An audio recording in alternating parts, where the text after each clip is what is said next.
tinh xuống thu bình xí su ni tinh ngắm lưu răng nhà to đi cái chế không nghe giặc thú xí lệ su bóng kinh lệ đi cái chế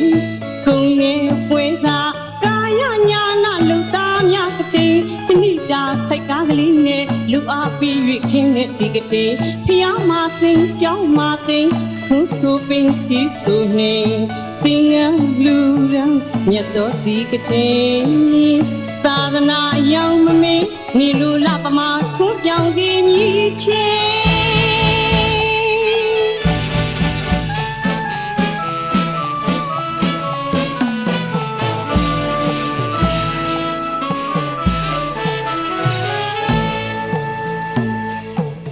pia ma sin chao ma te su su pin si su ni tinh ngắm lu ra nhà to đi cái chế không nghe giặc thú xí lệ su bóng kinh lệ đi cái chế không nghe quê ra ca nhà na lưu tam nhà cái chế tên đi ra thay cá lý nghe lúc áp bị việc kinh lệ đi cái chế phía mà sinh cháu mà tên xuống su bình xí su nê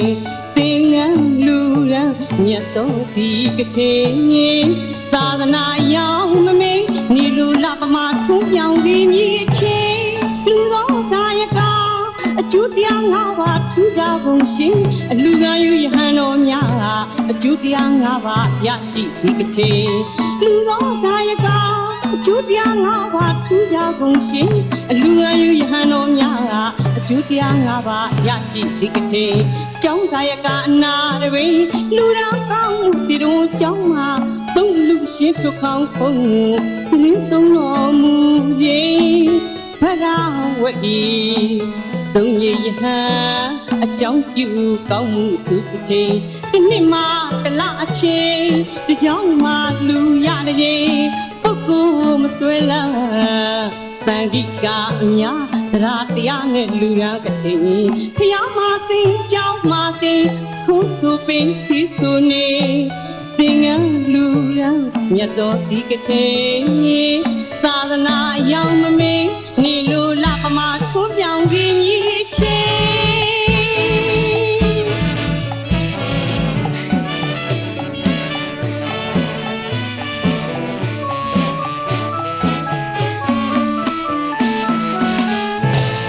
lưu lo đại ca chú tiếng ngao và chú gia vùng sinh lưu ayu ya no nya chú tiếng ngao và ya shi đi cái chế lưu lo đại ca chú tiếng ngao và chú gia vùng sinh lưu ayu ya no nya chú tiếng ngao và ya shi đi cái chế trong đại ca na de lưu ra cao si du trong mà tung lưu xếp cho không không tin tung lo mu ye ra vậy từng gì ha trong chiều công đi cái thế cái mà cái lạ chê trong mà lưu ya đây cô mà xuôi là sang đi cả nhà ra tiếng nghe lưu ya cái thế phía mà sinh cháu mà sinh phút tu bên xí tu nê tiếng lưu ya nhà có đi cái thế ta na yêu mê ni lưu la pa ma thuốc yang gi nhị chế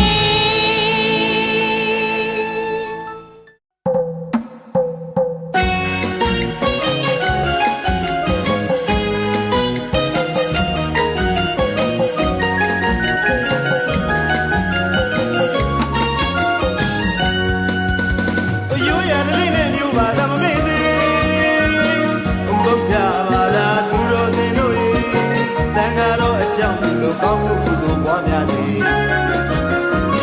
cái thầy là gì cái thầy mà gì rồi đi chơi đi cả là đi bông đi với đi nuôi để à đi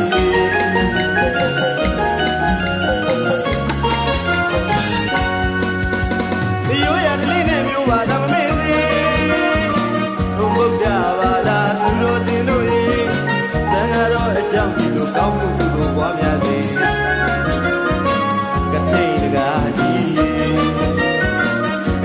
mà chi rồi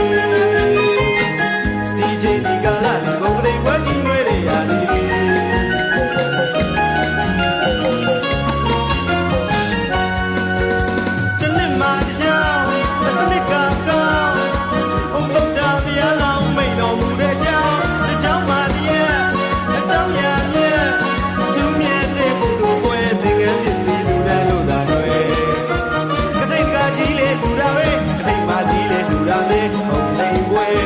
ဘုံသိမ်ပွဲအဝဒေသာပင်များလေလေလာတဲ့ပွဲအစင်လာမြဲဘုံမင်္ဂလာပွဲဓမ္မပြည်ကချစ်စရာပွဲအယိုးရံတွေအနစ်ရှာတွေဗုဒ္ဓဘာသာသူတော်စင်တို့ဟေးသူပေါင်းလို့လူတဲ့လို့လာမြဲအထူးမြတ်တဲ့ကုသိုလ်ပွဲကောင်းရဲ့တဲ့ချိန်ကတွေဘုံရိန်ပွဲဘုံရိန်ပွဲအပြောစီတဲ့နဲ့သာရုခေါ်တဲ့ပွဲ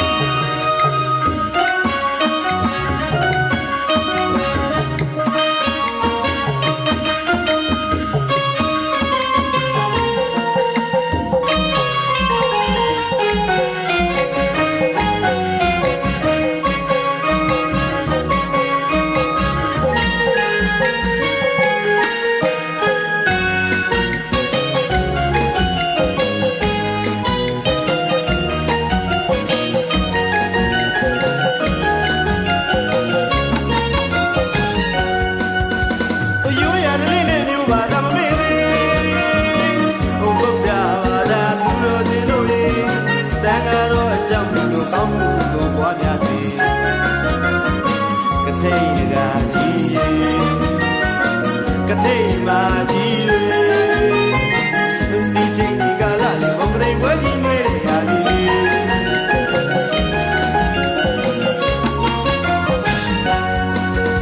တနေ့မှကြောင်းတစ်စနစ်ကကောင်းဘုံတော့ပြပြလောင်းမိတ်တော်မူတဲ့ကြောင်းတစ်ကြောင်းမှတရားတစ်ကြောင်းရံမြဲအထူးမြတ်တဲ့ကုသိုလ်ပွဲသင်္ကန်းတစ်စင်းလူတန်းလို့သာတွေ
တီပိတီနေရောလေဝိုင်းကလူပါရှိနမတလီယူရရိုစရာရှိစရာတို့ဘက်တဲ့မျိုးစင်မြေကပေတီနေပိုကြီးနေချင်းနေတဲ့ပြောလို့ပြောလို့စင်နွေးပြေတို့ဘက်တဲ့ညမစီပြောဝေးနေကြလာပြီရှိ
ဒေါက်တာဆန်းတို့မိသားစုကိုကြည့်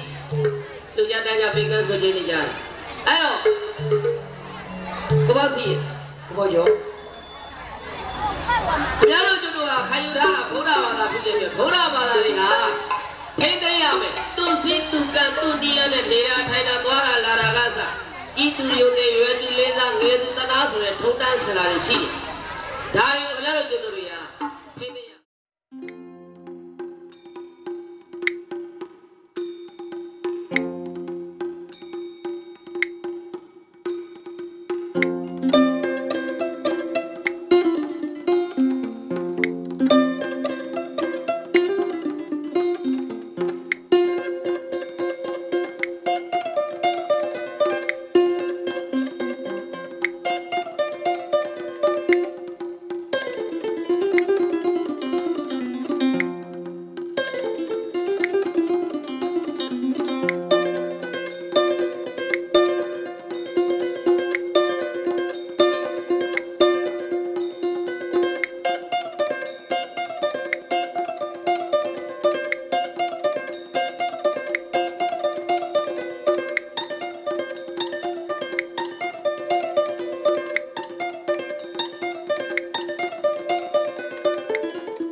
တရားကျင့်တဲ့ဓမ္မပိစီလူတွေတော်ကောအပေါ်လို့ခမညာတတ္တလောကတေဝရလောကဩကာရလောကလောကလုံးပါးရဲ့အပွင့်ဆုံးအပြတ်ဆုံးအတာဆုံးဖြစ်သောလူမင်းနာနဲ့ဓမ္မမင်းတို့ဘုရားကျင့်ဖြစ်တော်မူသောအမြတ်ဆုံးသောဘုရားယရနာအမြတ်ဆုံးသောတရားယရနာအမြတ်ဆုံးသောသံဃာယရနာလက်ဆုံးမူ၍ဩကာသဘရောတို့ဖြင့်ဒီနာပြပြဘရောလိုက်တာဘာလို့ခမညာ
ခေမောကြီးစေပါအတိပန်စင်ရဲ့ကတိနာယကဥနာမေကတိနာယကမှာတော့ခေစံတမိနိုင်နေဥ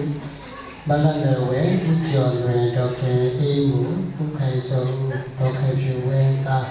မောင်ကိုမင်းမောင်ရင်းမင်းမိမောင်တကူမလေးဖြူမောင်မဆောင်းအစေချူဒီလိုရာအခြေခံကလာသမယနိုင်ပြီးတို့ထဲထူကဲလို့မြတ်တော်တိလာကုသမာရီကုပညာကုဝိမု ക്തി ကုဝိမု ക്തി ဉာဏတတနာဂုဏ်တော်ကျေးဇူးတော်တို့ကြောင့်ရှိခိုးခြင်းဤတရားမြတ်တို့ကြီးဤတရားပူဇော်ခြင်းဤတရားအယုဒိပိခြင်းဤတရားဖြစ်တော်မူကြကုန်သောတခြင်းတခါကလေးများရှိခိုးကြောလိုက်ရသည်ပင်ကောင်းကျိုးအနန္တဆုထုဆုမြတ်တို့ကိုဧကမပိစွမ်းနိုင်ပြီးသောဘုဒ္ဓကိုပညာစီစဉ်ဥစ္စာဤသုံးဖြာကိုဧကမပိစွမ်းနိုင်ပြီးသောဘုရားတရားတန်ခါယရဏမြတ်ဤသုံးရပ်ကိုလေးပြကြီးညိုရလေးပါရတနာတရား၅ပါးဟုဆိုအပ်သောဘုံစုဘဝစုတရားဌာနစုအယူဝါဒစုမိဘစုဆရာသမားစုခိစုစနစ်စုအဖြစ်စုအမျိုးမျိုးမှာဘဝတိုင်းဘဝတိုင်းမပြည့်မကြုံပြည့်မကြကုန်သည်ဖြစ်၍အမျိုးမျိုးနဲ့ဘဝတိုင်းဘဝတိုင်းပြည့်စုံပြည့်စုံကြပြီးတဲ့အလုံးရှိအပ်တဲ့တောင်းတာပန်းစင်အပ်သောစုစုစုများပေါင်းလို့ဤစိတ်ဝိညာဉ်ကျမ်းတိုင်းပေါင်းပြီးတဲ့နေပူရအောင်ဒီစကန်တို့တက်လန့်လွယ်နိုင်သည်ကိုဖြစ်ကြပါစေ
တ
နော်ညဝဲတော့9မိနစ်ပဲကြာ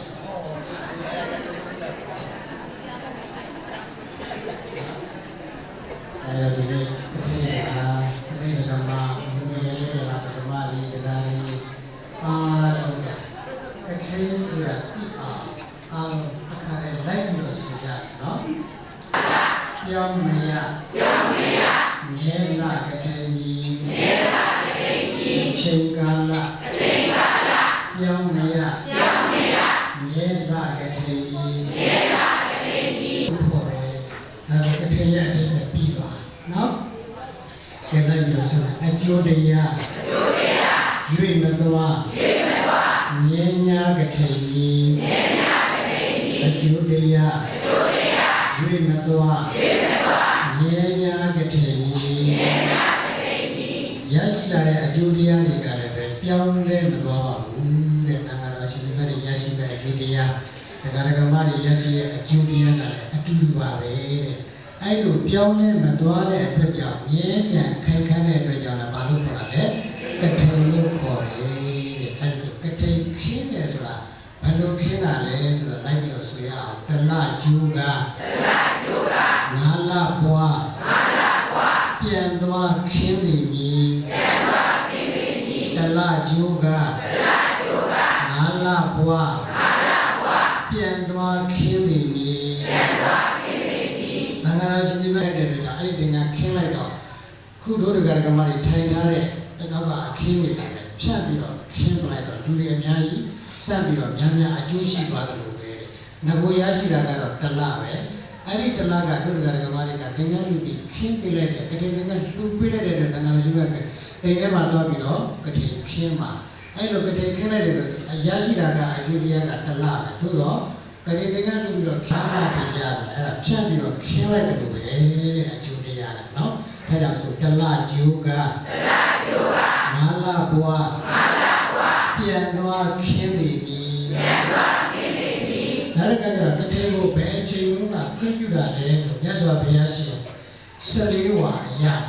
နော်14ဝါရမှာကတိသင်္ကန်းကိုခွင့်ပြုတယ်လို့ဒီလိုလေးမှတ်ထားအဲတော့14ဝါရမှာဘုရားကိုအကြောင်းပြုလို့ခွင့်ပြုတာလဲဆိုဗတ္တဝဂ္ဂီဆိုတဲ့ညီနောင်30နော်ဗတ္တဝဂ္ဂီညီနောင်30သင်္ကန်းရှားပါတာဒီကာလမှာတွားရတာခက်ခဲတဲ့အတွက်ကြောင့်နော်အဲဒါကြောင့်မြတ်စွာဘုရားကသင်္ကန်းရှားပါတယ်ဆိုပြီးတော့တန်ခါကြီးအကျိုးများဖို့ရာအတွက်ကတိသင်္ကန်းကတိခေဝဲကိုပြုလိုက်တာဒါကြောင့်ဆို14ဝါမှာကတိနာမန်စွာခွင့်ပြုသည်14ဝါမှာကတိနာမန်စွာခွင့်ပြုသည်ဗတ္တဝဂ္ဂီ30ညီအားသင်္ကန်းရှာသနာခွင့်ပြုသည်ဗတ္တသင်္ကန်းရှာသနာခွင့်ပြုသည်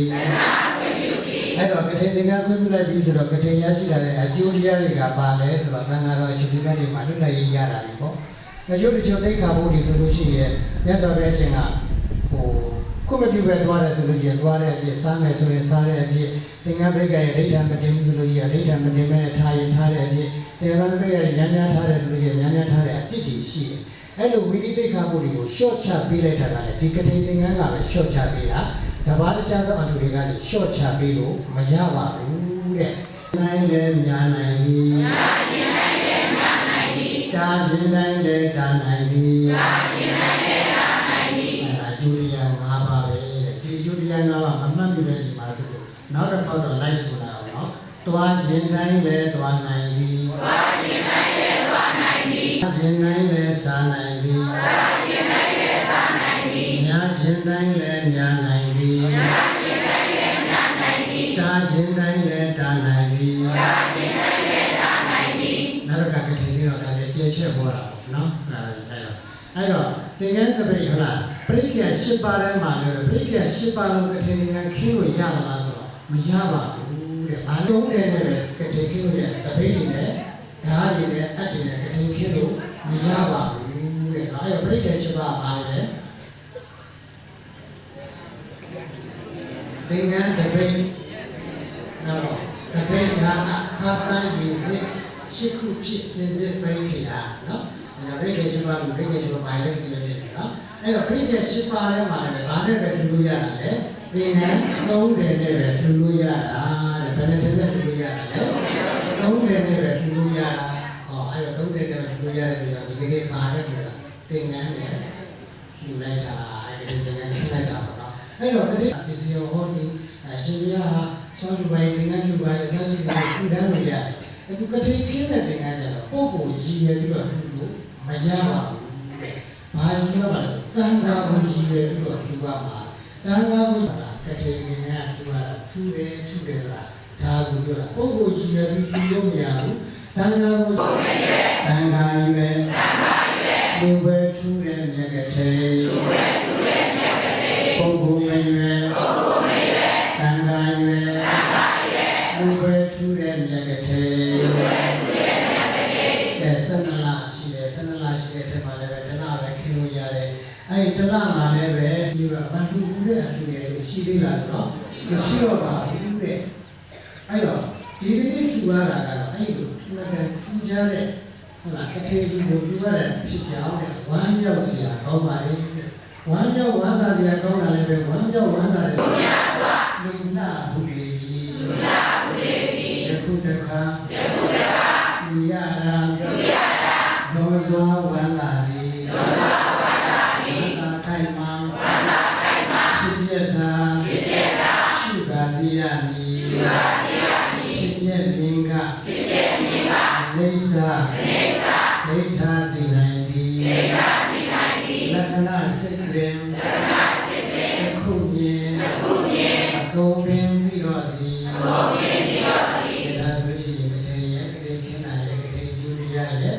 ထူကြတဲ့ကလေးဆိုတာပြည့်စုံပါလို့လားအဲဒီဒါကြောင့်ဒီနေ့မိသားစုအပေါင်းသူတော်ကောင်းတို့ကအမိတို့ဝန္ဒနာဝန္ဒနာစိတ်တွေလည်းပဲဝန္ဒနာပြောရှိပါပြီးတော့နေစဉ်များလည်းဒါနတွေတတ်နိုင်တော့ဒီလာတွေတတ်နိုင်တော့စောက်ပြီးသမထတရားတွေတတ်နိုင်တော့ရှိမှပွားများဒါနသီလသမထတရားတွေကိုအခြေခံထားပြီးတရားလားမြတ်စွာဘုရားသာသနာတော်ကြီးနဲ့ကြုံကြိုက်တဲ့အခါမှာကာယ ानु ပါဒနာတတိပဋ္ဌာန်ဝေဒနာ ानु ပါဒနာတတိပဋ္ဌာန်စိတ် ानु ပါဒနာတတိပဋ္ဌာန်ဓမ္မာ ानु ပါဒနာ၄ပါးတို့ကိုလည်းတတ်နိုင်တော့ရှိမှပွားများအားထုတ်နိုင်ရ၍ဘုနာတိဒုက္ခဘေးရူမှာကိဝေယဖြစ်သောနိဗ္ဗာန်ချမ်းသာကိုလွယ်ကူသောအခြင်းဖြင့်လင်းမြန်စွာဆက်ရောက်၍မြတ်မောင်ပြုနိုင်ကြပါစေကုန်သတည်း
ရှင်ဘုရား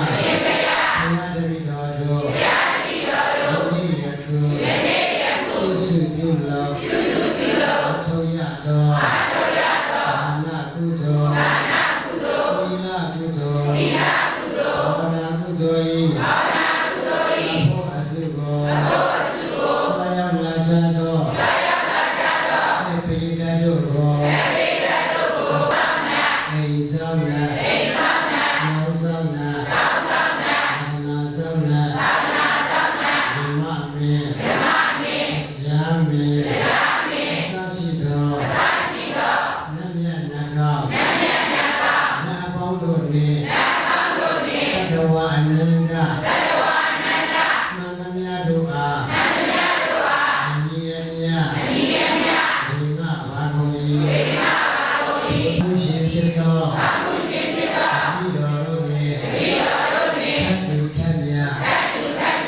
ကြ၍ရှိကြ၍စိတ်နှပြဖြစ်ကြပါစေတော်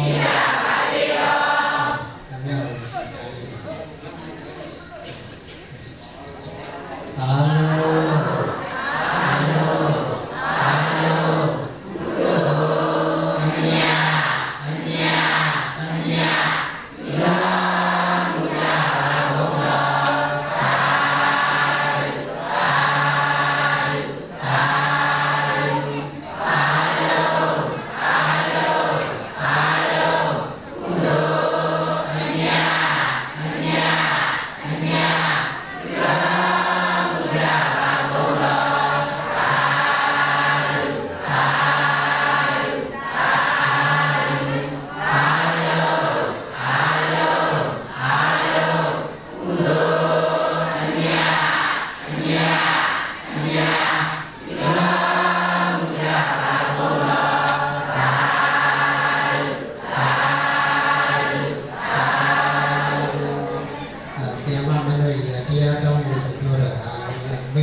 ဝတ္တန်ကင်းလို့သပင်းညိုလာပြီးကျော်တရက်မှတစောင်းမိုးလာပြီးနေချီကတိနန်စီဝရပုံပြေဒိဋ္ဌာမာဘောရာဥက္ကာရှိပါနဲ့အညီ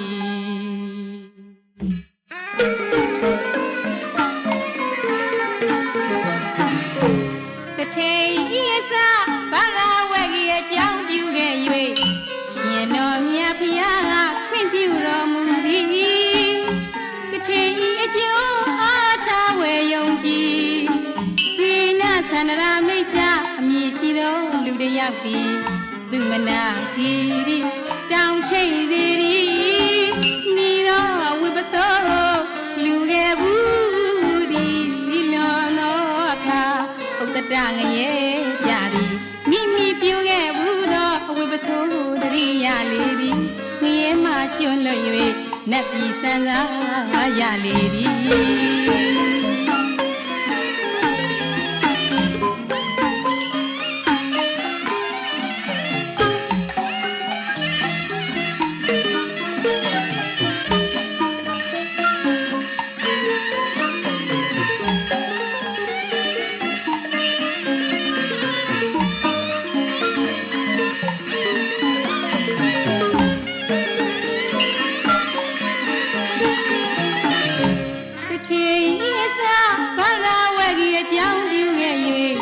ရှင်တော်မြတ်ဖျားကခွင့်ပြုတော်မူ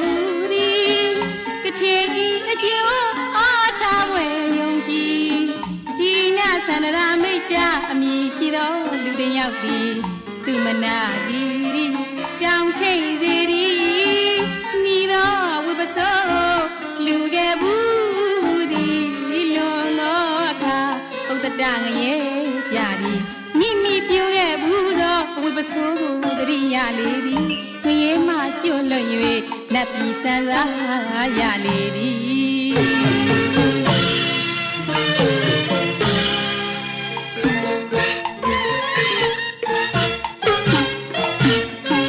ကျောင်းမဝိတာခသူဗရာနေမာလိကာ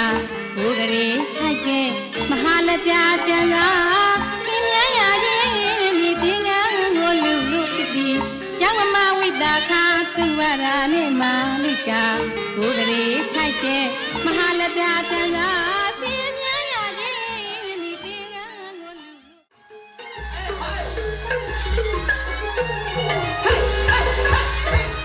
လာ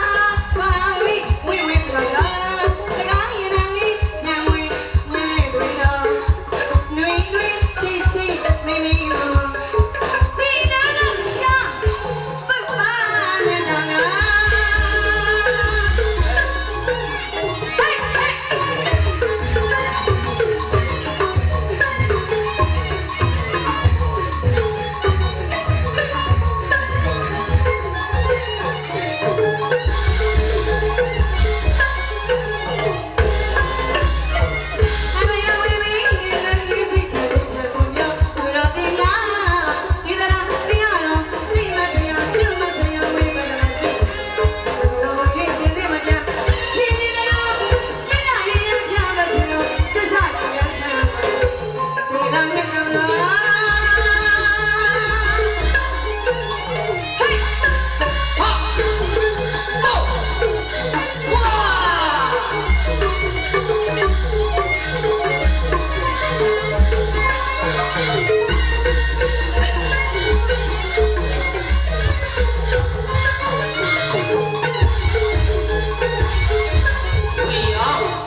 တော့ကြရင် ဟုတ်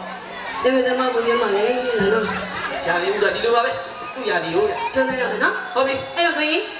ကျမတို့ကလည်းတော့လာခဲ့ပါလို့ဒီချင်းလေးနဲ့ဖိတ်ခေါ်တယ်ကွာ အဲ့ဖိတ်ခေါ်မယ်ဗျာ နော်အဲ့တော့ဒိုးလေးနဲ့သွားကြည့် ဇက်ကောင်အမေက နှလုံးဒိုးလေးနဲ့ ဖိတ်ခေါ်တယ် နော် ကျွန်တော်တို့ထိုးကြမင်းခန့်ကြဆွဲ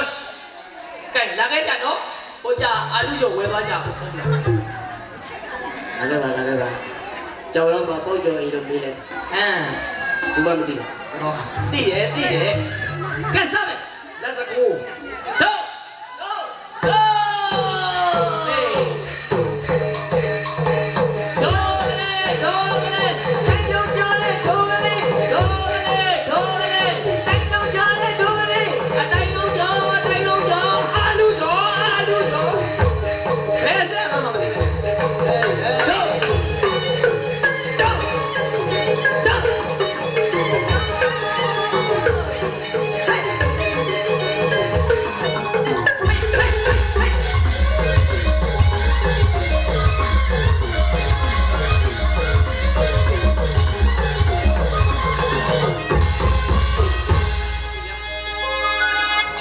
ော့မြင်တဲ့အတိုင်းပါပဲပြိတ္တကလည်းအပြည့်အရှံအားပေးတဲ့ကျေးဇူးတင်ပါတယ်အားကြီးအနောက်တော့တိတ်မမြင်အောင်အခုအငိမ့်ပေါ်ကြမှာပြိတ္တကိုကြည့်ရတယ်ဒီစွာဘဝင်းနှလုံးရှင်ပြုံးနေလားရှင်နိဗ္ဗာန်အော်မိဝနိုင်ရဲ့ကတည်းကစိတ်ထဲ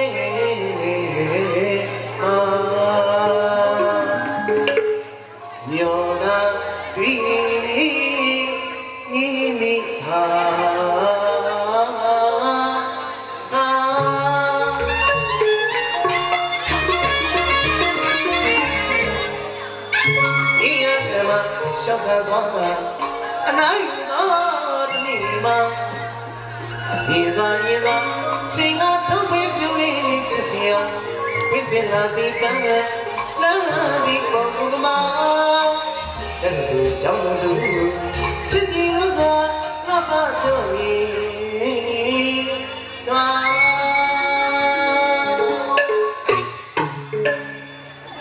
ချင်းရဲ့နာမည်က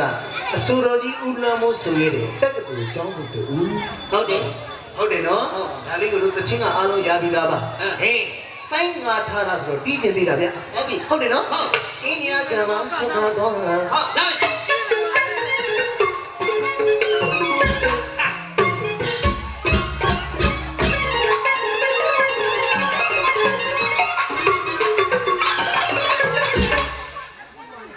ပြည့်ဘူးလားဗျာပြည့်တယ်ရားမှမရှိရဘူး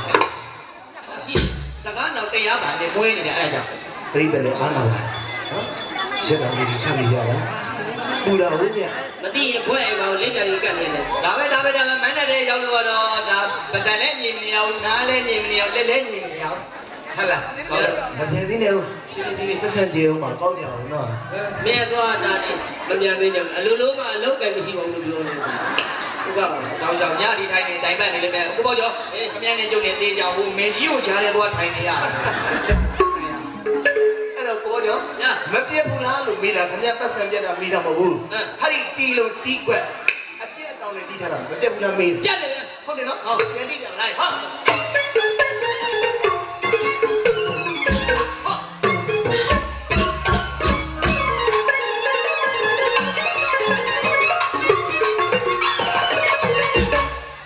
အင်းညာကမှာရှောက်ခါတော့အနိုင်တော်တနေ့မှာခြေသာနေတော့စင်ကတော့ပဲပြုလေးချစ်စရာဝိတ္တနာဒီကံလာဒီပုံမှာတကယ်လို့ကြောင်းလို့ချစ်ပြီးလို့စွာငါပါတော့လေစွာတကယ်လို့ကြောင်းလို့တူဟုတ်တယ်နော်အဲ့တော့တို့အမေတို့မားတို့အရင်တော့တက္ကသိုလ်ကျောင်းသူတွေနဲ့အခုခေတ်တက္ကသိုလ်ကျောင်းသူတွေဘာတွေကွာခြားသွားတယ်ဆိုတော့ကျွန်တော်ထုတ်ပေါ်ပြမှာဖြစ်ပါဟုတ်တယ်ပါဗျာနော်ကျွန်တော်ကိုယ်၌ကလည်းအခုချိန်ထိကျောင်းတက်နေလို့ရှိပါသေးတယ်ဗျာဟုတ်တယ်ကျောင်းတက်ကျွန်တော်တတိယနှစ်တက္ကသိုလ်ပေါ့ငါကတော့ကျောင်းပြီးသွားပြီဟုတ်လားကျောင်းပြီးသွားပြီကျောင်းပြီးဆိုရေသက်6ပဲလို့ပြောတာဟုတ်မရှိတယ်ဟဲ့လား ကျွန်တော်ကိုယ်ကကျောင်းတက်နေတဲ့လူဆိုတော့ကျောင်းမှာတွေ့ရတာလေကြည့်မကောင်းမြင်မကောင်းဟဲ့လားအတူအပြည့်နဲ့စပင်ကြည့်လိုက်မြို့မှာတို့ရွာတွေမရှိဘူးမြို့ပေါ်တွေသွားကြည့်စပင်တစ်ယောက်နဲ့မဟုတ်2ယောက်3ယောက်ဟာကာလာတွေမျိုးစုံနဲ့ အာပြောင်းလိုက်ကောက်လိုက်သပင်းကြီးဆိုလိုက်အနေစီပြန်ဆိုလိုက်ကြာပြကြပါလားဟဲ့လားအဲ့ဒါခဏနေမဝေးတော့ရင်ညောင်းကိုလေးသိတယ်မလားအရှင်ပြတ်သွားတယ်ကျွန်တော်ပြတ်သွားကလေးမတယောက်ဝတ်ထားတဲ့စကအမြင်မကောင်းတော်တော်တူတယ်ဘယ်လောက်တူအောက်တူ ပေါင်းလေတော့လို့ပေါင်းလေတော့လို့လေ တောင်းလိုက်လောက်အဲ့တော့စကလေးနဲ့ကွန်မတီကိုကားလာနဲ့ပြန်လျှောက်တာကျောက်ကစီးသွားတယ်လေအစ္စဘကားကို6ကနေလာအစ္စဘကားစီးသွားတယ်ကားရဲ့အရှင်ရမလို့ကားဝေါဆိုတော့ ဟောစားလိုက်တာ အဲ့ကားတော့ကပါလာတဲ့လေရှင်ကလေးမစကတူတော့ရုတ်ဆိုလာကလေးမတော့စကတိလမ်းကိုပြီးအမြင်မတော်ဘူးဆိုပြီး ညနာလွဲနေတာပေါ့ ထိုင်းကြည့်နေလိုက်တယ်သူမလည်းငါဘာကောင်မလို့တော့တယ်မလားဒီနာယူနဲ့လာတွေ့ကြုံလို့ကြုံပိုက်ဒီကောင်တော့ပတ်တော့ရှားနေအာဒီတာကတော့နေတာမခမရ ဟဲ့လားအဲ့တော့အရင်တော့ကတက္ကသိုလ်ကျောင်းသူတွေဘယ်လိုဝစ်စားဆင်ရင်ကြတယ်ဆိုတာကျွန်တော်ထုတ်ပေါ်ပြမှာဖြစ်ပါ ဟုတ်ပြီ ဟုတ်တယ်နော်ဒုတိယပိုင်းမှာဆက်ကြောင်းလေးပထမပိုင်းတီးကြည့်အောင်အင်းရပြန်ပါဟော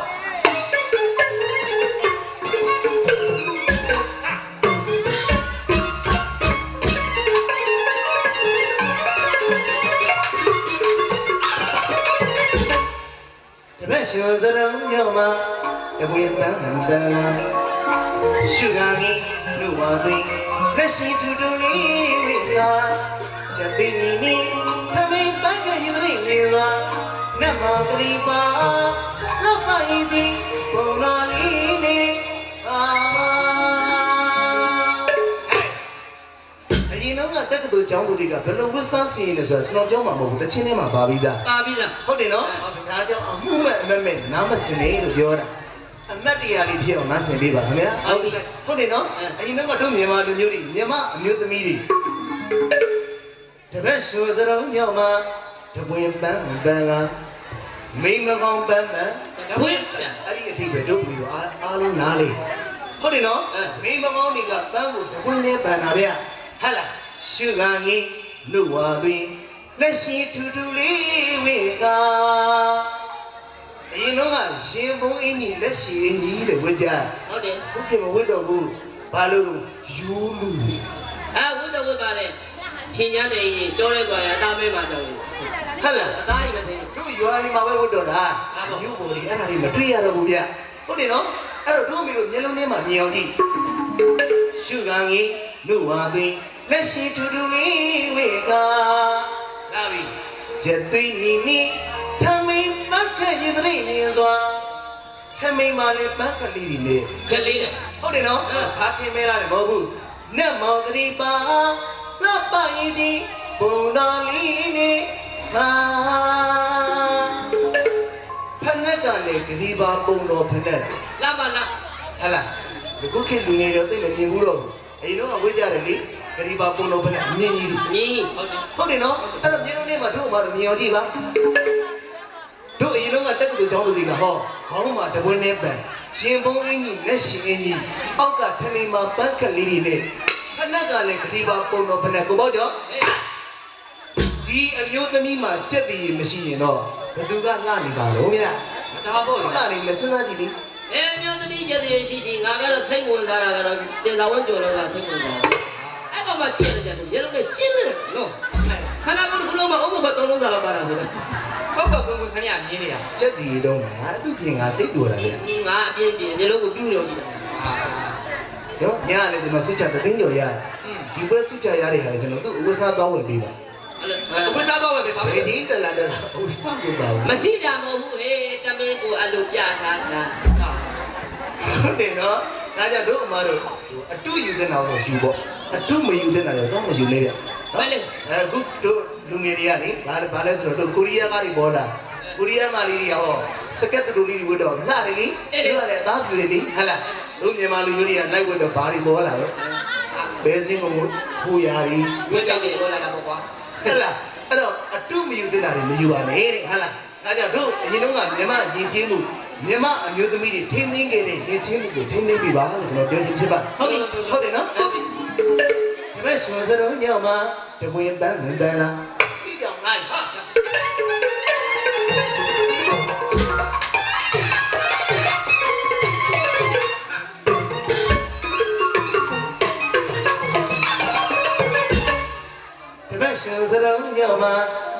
bang bang Sugar no one Let's see to the Nina Jazini Tami Maka Yudriza Come on Ripa Lapaiti Bonalini Chuyaro Sodi Sodi ဒါမျိုးလေးတွေမှာကြိုက်ဟုတ်တယ်နော်ဟုတ်တယ်ဆူလဲပါတယ်အတီးလေးပါတယ်ပြီးကြလိုက်ဟာ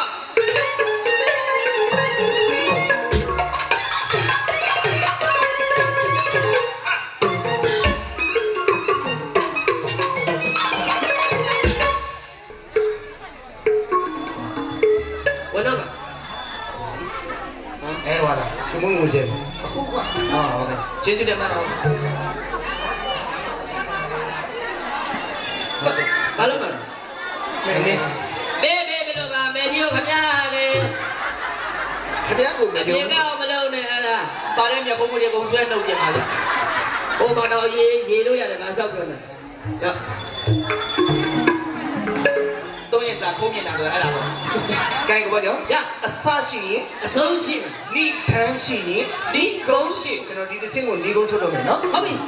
ခုနကကျွန်တော်ပြောသလို organic ဂီတာတွေကလည်းအစစ်မနေသလိုမြမဆိုင်ကလည်းအောက်တန်းမကြပါဘူးခင်ဗျာဟုတ်ပြီသူတို့ညံအောင်တည်ရဆိုတာတနာတယ်ဗျဘောကြောင့်ရဝါခိုင်လားတော့ဒီနောက်ဆုံးပိုင်းမှာဆိုင်ကိုကြွတော့လူငယ်တွေတက်မြမဆန်းဆန်းဟာ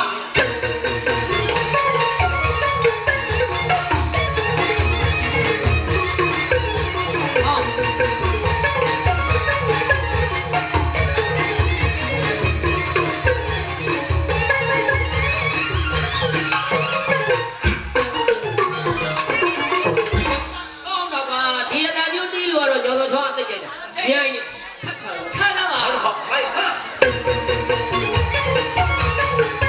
အားမျိုးမကြိုက်လားကျော်တော့ခေါင်းကြိုက်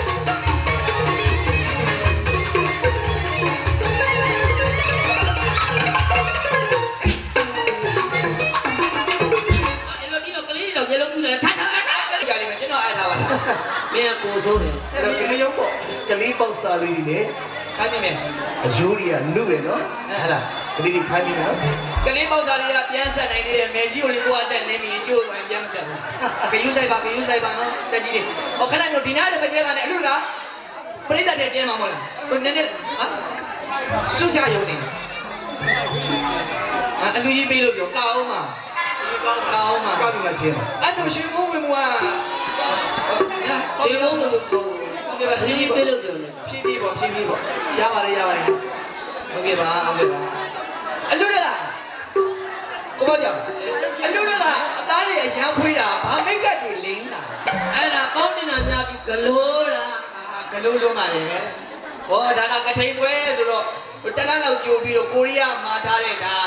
အမေခိုးနဲ့ပေါင်းတင်ထားတာပါအမေခိုးဆိုတာအိုမေခဲကိုပြောတာကဲအလူကြီးပေးလို့ပြောပြီးမှစမယ်ပတ်စံချင်းနော်ဟုတ်ကဲ့အဲဘန်ဒင်းကအခုမှလာတာနောက်ကဘန်ဒင်းခေါင်းလို့ဇုံမင်းတို့နဲ့တွေ့အားလုံးစင်ကြည်စီရပျော်စီရမယ်ဝန်ဆောင်မှုတအားကောင်းဟုတ်တယ်နော် customer စိတ်ချမ်းသာကဲရပြီနော်ဒီပေးလို့ပြောတဲ့စကူဝေးကားလေးစုချပါလေရအမျိုးတွေလက်ဖို့စုလို့မရဘူးလေကားမှာရမှာလက်ဖို့ပြုလို့မရဘူး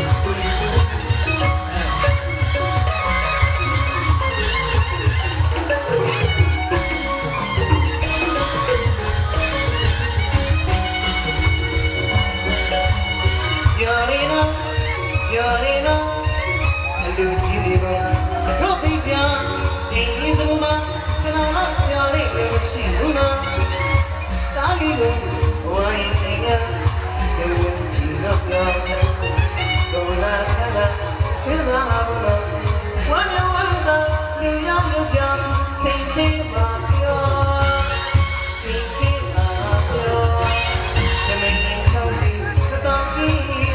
ကြောင်းလို့မေးတော့ဆံမလီကတကယ်လို့ကောင်းနေဒီပေးလို့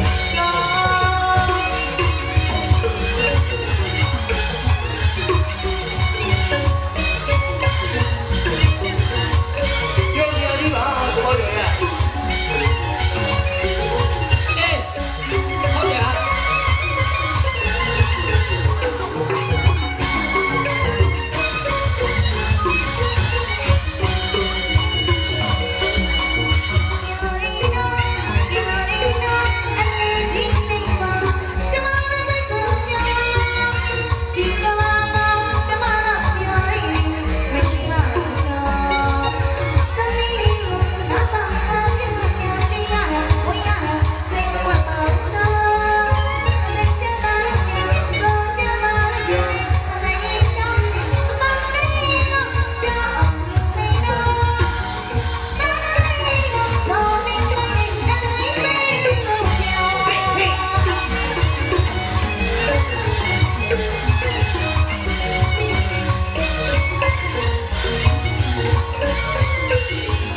ကနာမပါဘူးနာ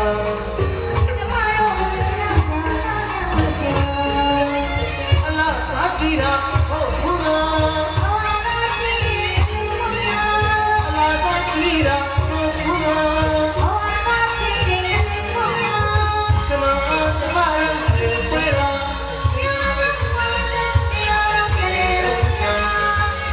ကလေးလေးကြောင့်စီ တော့ဒီကကြာအောင်နေတာမင်းကြီးကဆောင်းနေဆိုင်နေဒီပေးရပြောဟေး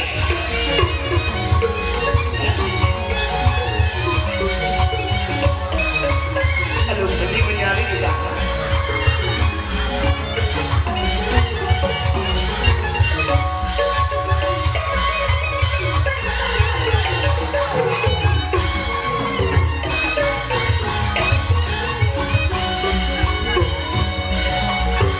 ပြောရင်လိုက်အလူမာကြီး မြေမဘဝမင်းကချစ်တယ် ပြောရင်လိုက်အလူမာကြီးတော့ခင်ဆိုင် မြေမဘဝမင်းကချစ်ဦးလာဝေး ကျွန်တော်တို့ကထိန်ကသာသနာမပါဘူးနော် ကျမတို့ကထိန်ကဘဝသာကြည့်တယ် ကျွန်တော်တို့ကထိန်ကသာသနာမပါဘူးနော် ကျမတို့ကထိန်ကဘဝသာကြည့်တယ် အလားစားကြည့်တာဟုတ်ဘူးနော် ဘဝသာကြည့်ရင်ဘုရား အလားစားကြည့်တာဟုတ်ဘူးနော် ဘဝသာကြည့်ရင်ဘုရား ကျွန်တော်တို့ကထိန်ဝေးတော့ပြောလို့ဆိုပါစို့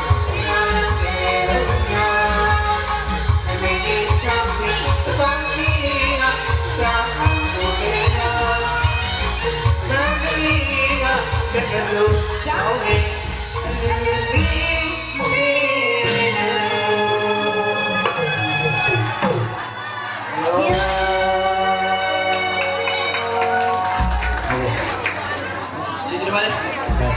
ရပြီလား ဘောပါ ဝါပြီလားဝါလေဝါကောင်ဝါပါ ။အဲ့ဒါရှင်မိုးတွေရလည်းကလို့ရ။ကျေလူရကျေကားတို့က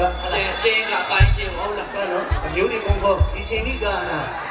ညနေမှာဆိုင်နေချုပ်နေတယ်မပါချင်လို့မရ မရကြားရရောက်အလူကအားရပြီလားထပ်ကောင်းလားနောက်တော့ဆိုပြရမလားခင်ဗျာအဲ့ရွှေမိုးကိုကြောက်လားရွှေမိုးအဲ့ဆိုပြိတ္တထဲသွားရင်ပေါ့နော်နှံ့အောင်ဟိုနောက်ကလူကြီးကြတော့လေဘီးတစ်ထောင်တောင်နဲ့ညောနေမှာကျွန်တော်ညင်အောင်လုပ်ပါဟို6အောက်ကလူကြီးတော့ sorry ပေါ့ဗျာနော်ပေါ်မတိမတာဒီဘက်ကခဏလေးတိုးခဲ့တယ်ခဏတိုးခဲ့ဒါလေးဟုတ်ပြီဒါလေး နေအောင်ချင်းမှာဆို2နေရာယူလိုက်ပေါ့နော်3အောင်ချင်းမှာဆို3နေရာယူလိုက် အဲ့ဝတ်တုတ်တဲ့နဲ့ဒေါ်ကြီးတော့ပြိတ္တထဲမှာသွားနဲ့ဟိုကဆွဲတရားဆွဲနဲ့ဖင်နဲ့ပေါင်ပြီးနေတယ် နှံ့တော့တယ်နော် အဲ ဒါကြောင့်ဒုနာကြောင့်မရောက်ဘူးဒုနာကြောင့်မကျေဘူးနဲ့ ဖြစ်မှာကြောက်လို့ပါနော်ကိုပစံနဲ့ကိုအမိုးမခံပါနဲ့စိုင်းနေလေပြေ ကဲကိုနေရာယူလိုက်ပါလား ဒါတို့လို့ကျွန်တော်စိုင်းသမားလေးတွေကျွန်တော်ဆူချကြတော့အကြနေတယ်လေအဲဒါကြောင့်ကလေးတွေပြောနေတယ်ရွှေဦးခွေရ ကဲစမ်းနော်ရ အော်မနေရတော့ယူလိုက်ပါဦးနေရတော့ယူလိုက်ပါဦးဘယ်လိုလဲဆရာတော်မင်းဒီမှာကိုတော်လေးလာတော့နေပါလေဗျဆရာတော်မင်းဒီမှာကိုရင်းနေ ဟာပြီရှင်မိုးတွေကဝေမိုးတွေကဒီနေ့ကစားတယ်ချမ်းသာရဝေဆူနေတော့မင်းဒီရာရှင်မိုးတွေက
ရပြီလား